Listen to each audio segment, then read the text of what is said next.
Hello guys, చిన్న చేపల పులుసు అండి. మన తెలంగాణ స్టైల్లో చాలా సింపుల్ ప్రాసెస్లో ఒకసారి ఇలా ట్రై చేయండి. చాలా టేస్టీగా వస్తుంది.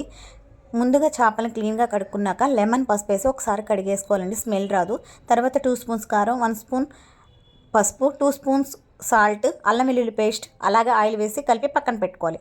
ఒక కళాయి పెట్టుకొని ఆయిల్ వేసుకొని సన్నగా తరిగిన ఆనియన్స్, పచ్చిమిర్చి వేసి ఫ్రై అయిపోయిన తర్వాత మనం ముందు కలిపి పెట్టుకున్న చిన్న చేపలను వేసేసి గెరిట యూజ్ చేయకుండా మనం ఇలా కలుపుకోవాలండి. తర్వాత ఆనియన్ పేస్ట్ పట్టేసి వేయాలి. ఓన్లీ ఆనియన్స్ పేస్ట్ అండి, దాంట్లో ఏమీ లేదు.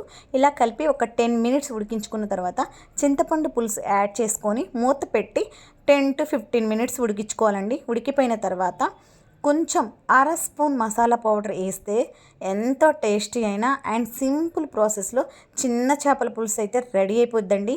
నచ్చితే మన ఛానల్ని లైక్ చేయండి, షేర్ చేయండి, సబ్స్క్రైబ్ చేయండి.